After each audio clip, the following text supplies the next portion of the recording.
Gene Key 5 packs a very deep message for those of us on Earth with an ego dealing with everyday stuff. Gene Key 5's shadow is impatience. The gift is patience, and the city is timelessness. Timelessness is what allows a quantum leap from where you think you are in consciousness, in your awareness of consciousness, to leap to a place where more things are possible, where you can see with new eyes, where you can hear with new ears. Isn't that what we want? There's some planetary aspects that actually support that right now. One of them is here for a while, Saturn in Pisces. They say that Saturn in Pisces is the dissolution of time. Chronos, time, Saturn, the Lord of karma.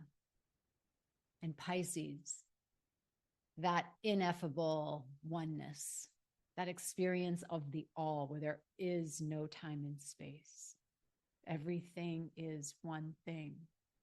So Saturn in Pisces has the possibility over the next couple of years to really awaken us into our timeless essence, our timeless self. And like all things, you can spontaneously wake up, but most of the time we set ourselves up for it. It's called practice, right? We do the things. As Adyashanti says, awakening is spontaneous, but it is not haphazard. There is a price to pay, and that price to pay is your attention. We talk about that a lot in the soul talks and sisterhood activations. Our attention is our currency. That is what people want from you. They want you to give your power to them. I'm saying they, being like marketers or government or propaganda machines. Like, give me your will, give me your attention, give me your life force energy, give me your power, and I'll decide what to do with it, right? No, wrong. We are not on that game plan. And so we get to interrupt this shadow of impatience. And I'm going to pick up this theme of kindness. And I love that Richard Rudd presenced that impatience is intolerance. It is conflict. It is aggression. It is irritation. And we know that. And patience is actually kindness. So where do we start unraveling in this human journey where most of us on a daily basis, even most of the day, experience impatience?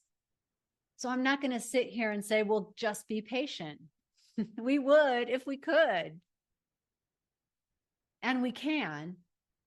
And it's not a matter of just do the thing. It's a matter of turning inward, of not allowing your attention to get hijacked. Because Gene Key 5 is all about rhythm.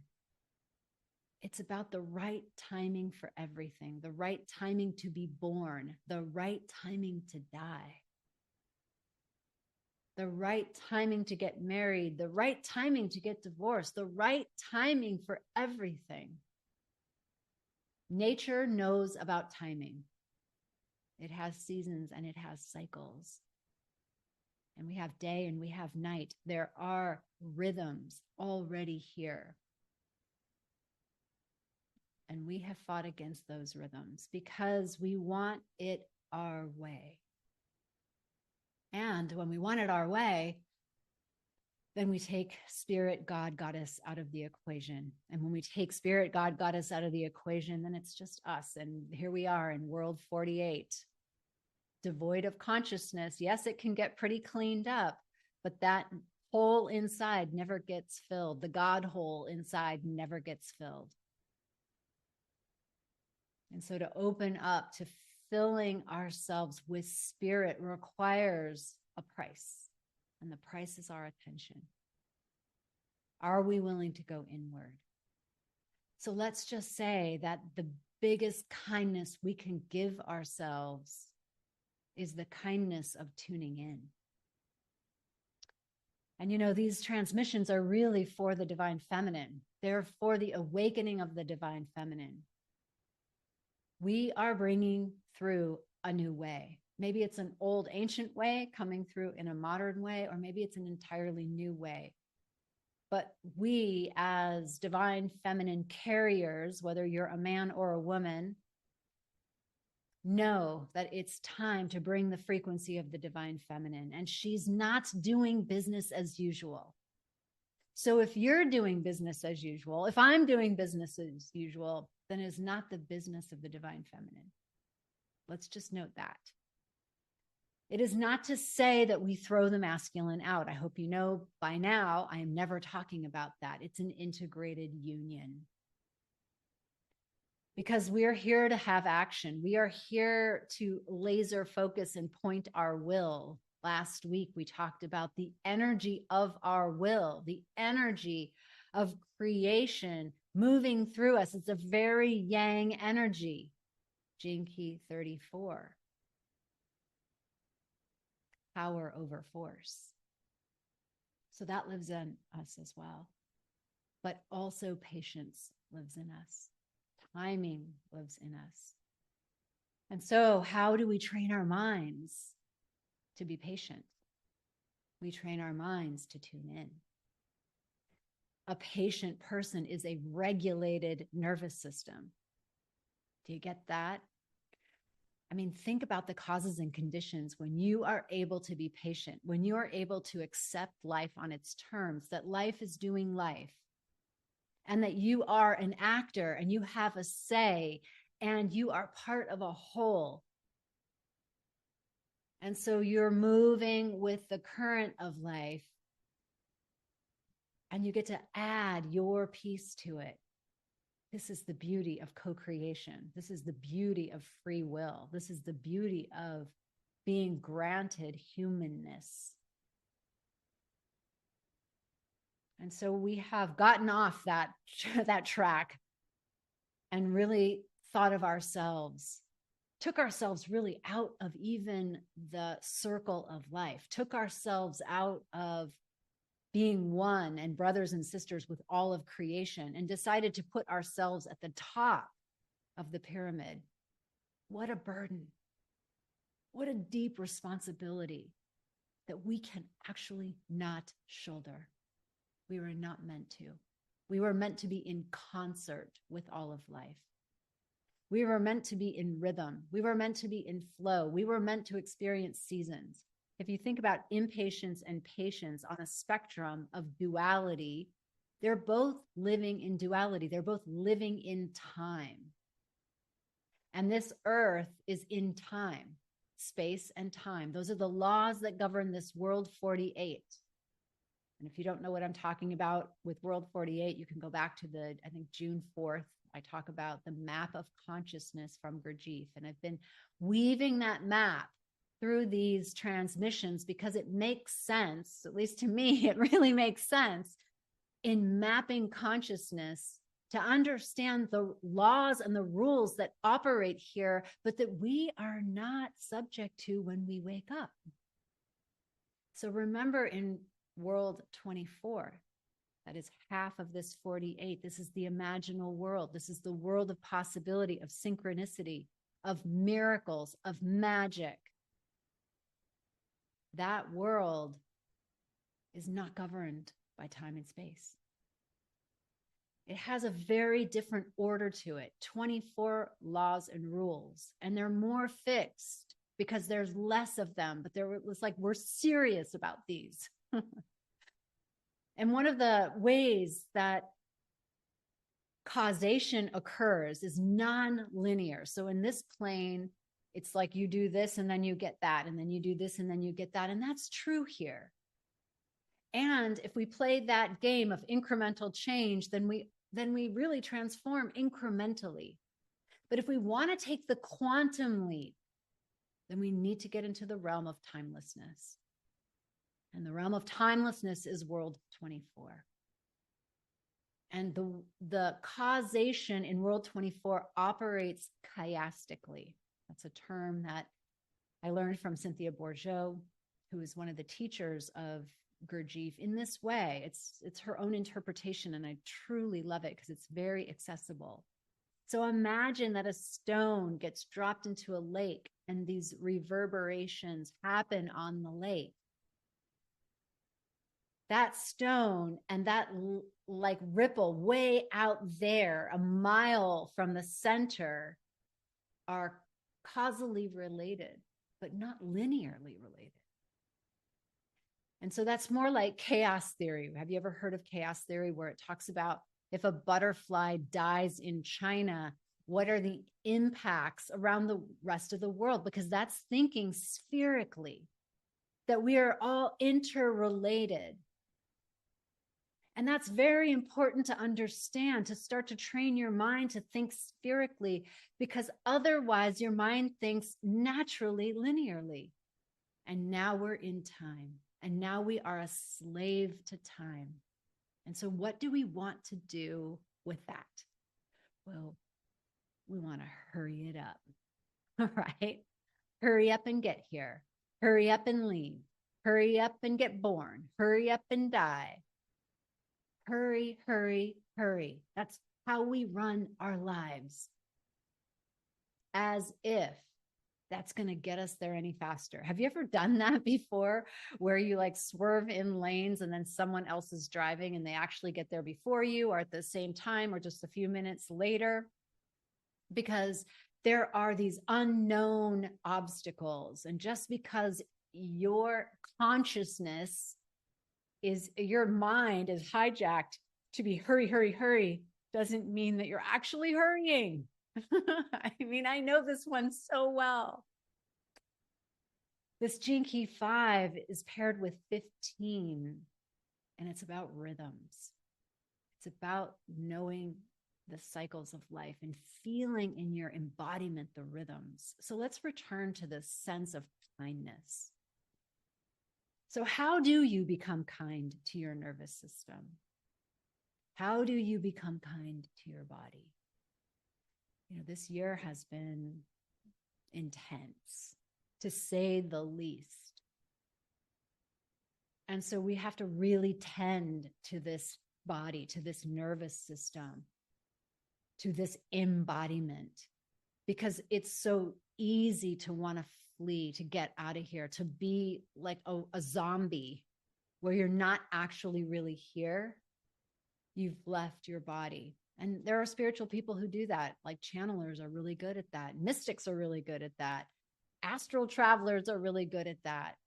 That's an incarnational wound, according to Stephen Kessler's work of the body types. It's really, when were you harmed in your nervous system?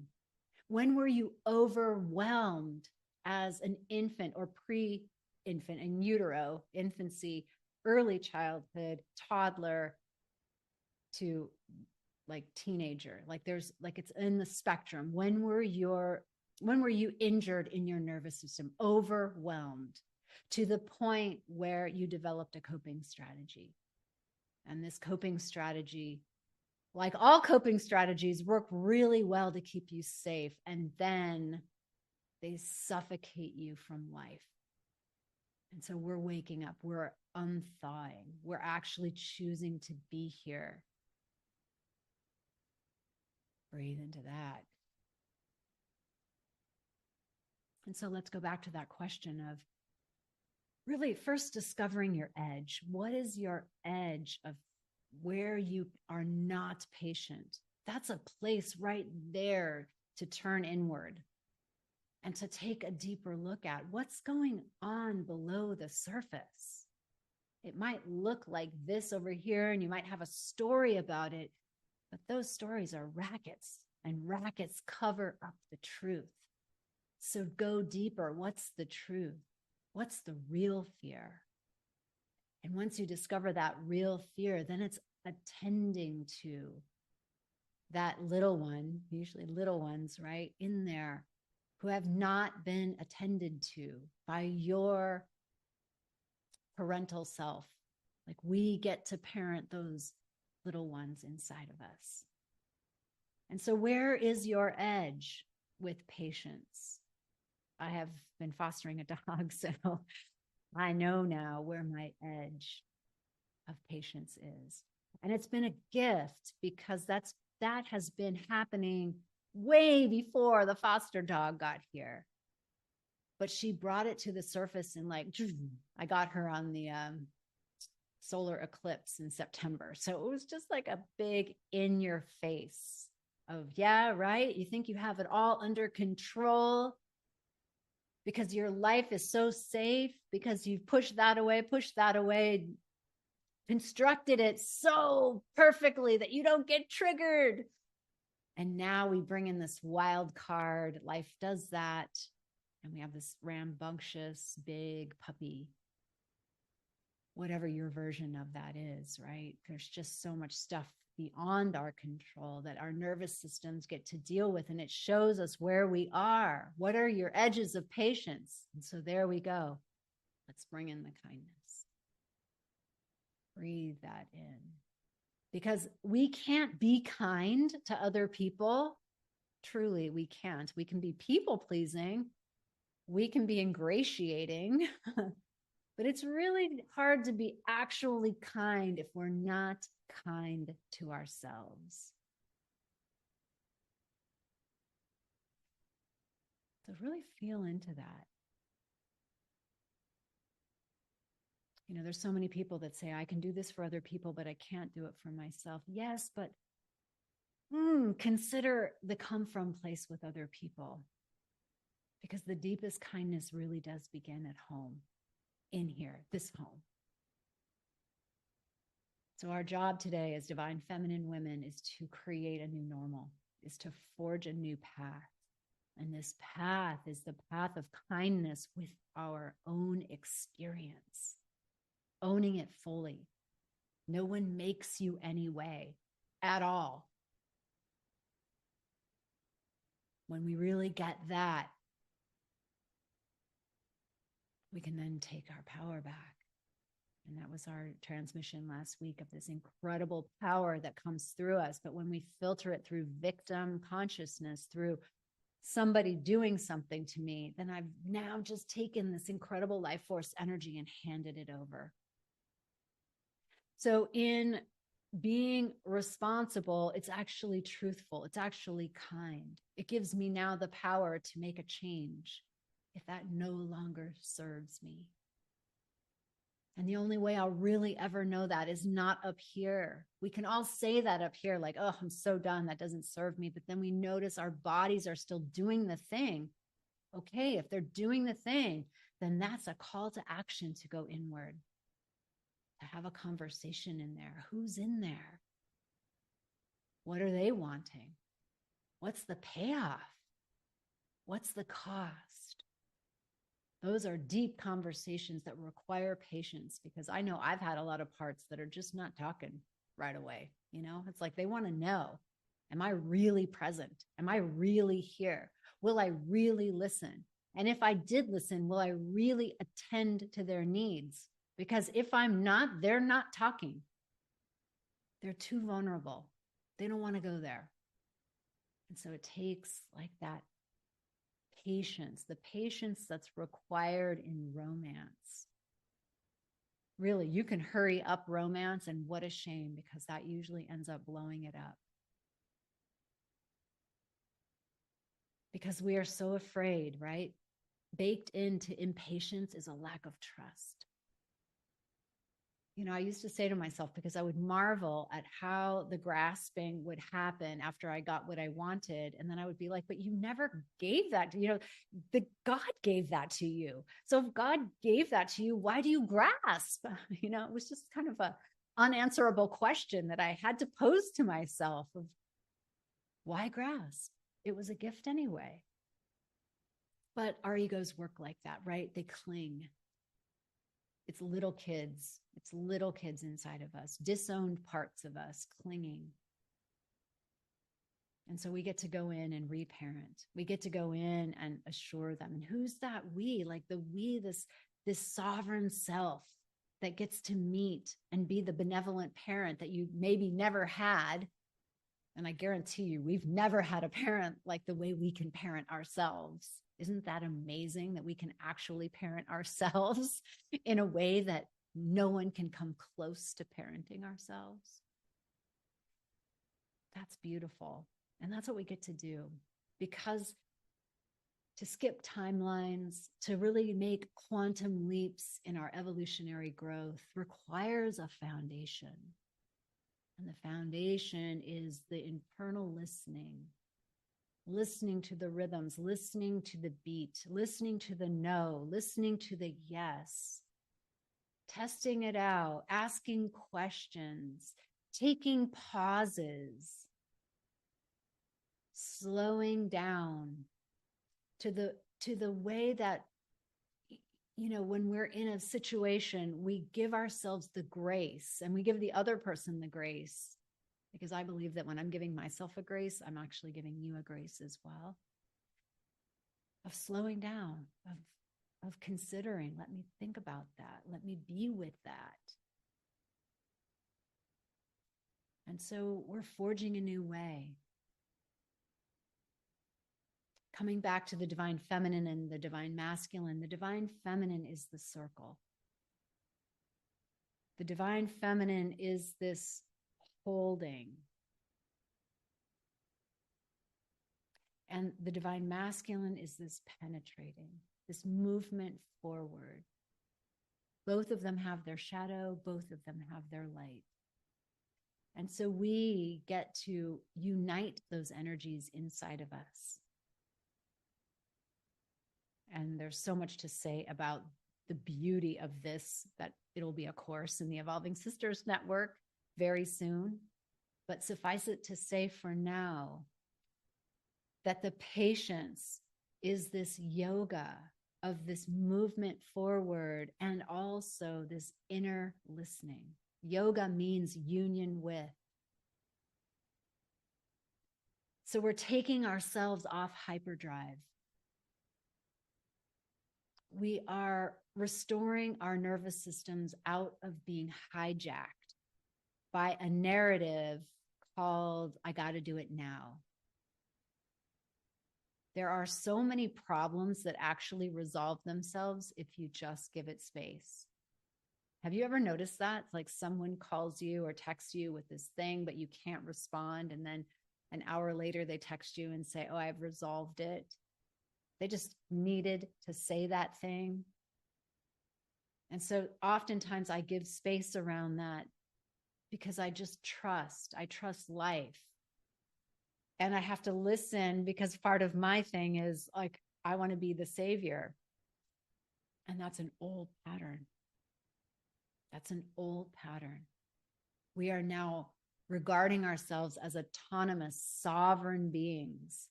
And my support of you is really seeing you as such. And when I see you as such, you rise to that occasion.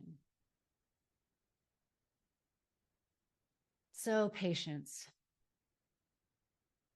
Patience isn't just a virtue. I keep hearing that in my head. Patience is a virtue. No, it's a real possibility.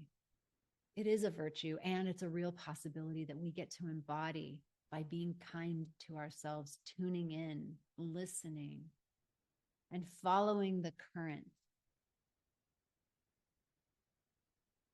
It's the breath.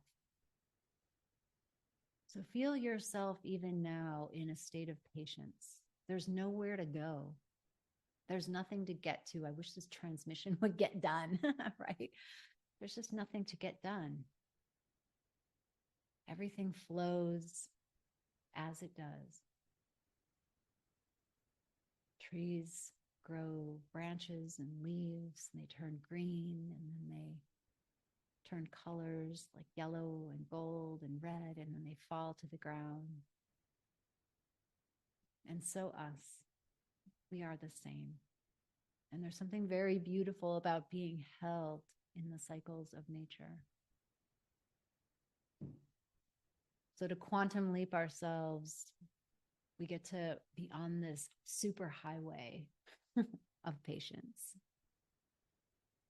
It's a beautiful green highway full of flowers and animals and sunshine.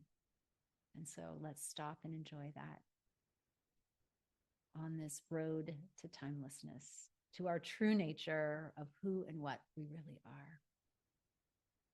Let's gather all the positive energy that we have generated here and let's beam it out to this world. Thank you for the gifts of the Gene Keys, for the gifts of these codes of light. And may these codes of light in Gene Key 5 illuminate our DNA to cause us to receive an activation of those exact codes that align with our purpose, so that we may be fully expressed, fully alive as the divine in human form on planet Earth, for the benefit of all beings. And so it is.